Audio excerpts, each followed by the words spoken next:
Nabi SAW adalah sakit di kepalanya. Yang kedua, sakit yang dirasakan oleh Nabi SAW di kerongkongannya.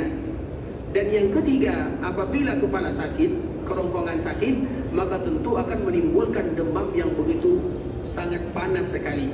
Sehingga tiga inilah rasa sakit yang diderita oleh Nabi SAW sebelum Nabi SAW dipanggil oleh Allah Subhanahu Wa Taala. Yang pertama sakit kepala Nabi SAW yang dibawakan oleh ibunda kita Aisyah radhiyallahu taala anha.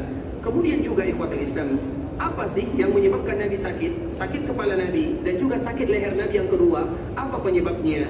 Maka disebutkan juga di dalam hadis yang dibawakan oleh Anas bin Malik radhiyallahu taala anhu yang dikeluarkan oleh Imam Muslim, apa yang menyebabkan Nabi sakit? Anas bin Malik mengatakan, penyebab Nabi SAW sakit tidak lain tidak bukan anna imra'atan yahudiyatan atat Rasulullah sallallahu alaihi wasallam bi syatin masmumah. Ada salah seorang wanita Yahudi, dia datang kepada Nabi sallallahu alaihi wasallam sambil membawa hadiah. Namun hadiah tersebut adalah berupa makanan, dan makanan tersebut adalah makanan yang paling disukai oleh Rasulullah sallallahu alaihi wasallam. Karena orang Yahudi tahu kalau Nabi tidak menerima sedekah. Namun Nabi SAW menerima hadiah. Sehingga orang Yahudi, mereka sering memberikan hadiah kepada Nabi SAW. Dan hadiah yang diberikan oleh Ahlul Kitab, maka halal bagi kaum muslimin untuk memakannya.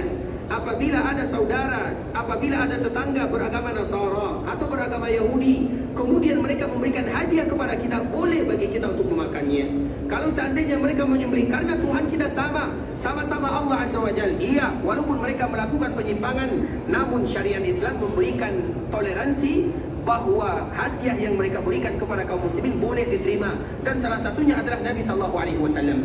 Jadi ikhwatul Islam, kapan wanita ini memberikan hadiah kepada Nabi SAW? Wanita ini memberikan hadiah kepada Nabi dikala terjadi perang Khaybar. Kita tahu perang Khaybar. Siapa ingat kapan terjadi perang Khaybar? Khaybar sebuah daerah yang agak sedikit jauh dari kota Madinah, namanya Khaybar. Dan Khaybar itu ikhwatul Islam adalah bentengnya orang-orang Yahudi. Kenapa Khaybar menjadi benteng orang-orang Yahudi? Ketika orang Yahudi bersekutu melawan Nabi SAW, orang Yahudi bergabung dengan orang-orang Quraisy. Sehingga dengan mereka bergabung dengan orang-orang Quraisy, maka disebut perang Al-Ahzab. Al-Ahzab itu yang kita kenal dengan perang Khandaq. Perang Khandaq terjadi pada tahun berapa? Perang Khandaq tahun ke-4, yang lain tahun ke-7, yang lain tahun ke? Alhamdulillah, semua jawabannya salah. Baik, perang Khandaq ini ikhwatul Islam terjadi pada tahun ke-5 Hijriah. Perang Khandaq ini nama lainnya adalah Al-Ahzab. Al-Ahzab itu artinya sekutu. Kenapa demikian? Karena orang-orang Yahudi yang ada di dalam kota Madinah, yang semestinya mereka bersama Nabi SAW, namun mereka berbelot, mereka menyimpang, mereka berkhianat kepada Nabi SAW, dan mereka pun akhirnya bersekutu membela orang-orang Quraisy. Sehingga dikala terjadi perang Ahzab ini ikhwatul Islam, Allah Subhanahu wa taala mengabadikan dalam Al-Qur'an, hunalika butuliyal mu'minuna wa zulzilu zilzalan syadida. Perang Ahzab ini adalah perang di mana Allah betul-betul memberikan ujian kepada kaum muslimin, dan mereka digoncangkan dengan goncangan yang luar biasa. Kenapa demikian? Musuh mereka dari dalam dan dari luar. Kalau seandainya musuh Nabi dari luar saja, maka mudah bagi Nabi SAW untuk menghadapinya. Namun musuh Nabi dari dalam Madinah ada dua. Yang pertama orang Yahudi, dan yang kedua orang munafik. Dan dari luar semua orang-orang Quraisy dan sekutunya, mereka berkumpul untuk membinasakan Nabi dan para sahabatnya. Sehingga disebut dengan Al-Ahzab, maka turunlah sebuah surat yang disebut dengan Suratul Ahzab. Artinya apa ikhwatul Islam? Al-Ahzab itu artinya sekutu, karena musuh Nabi banyak sekali.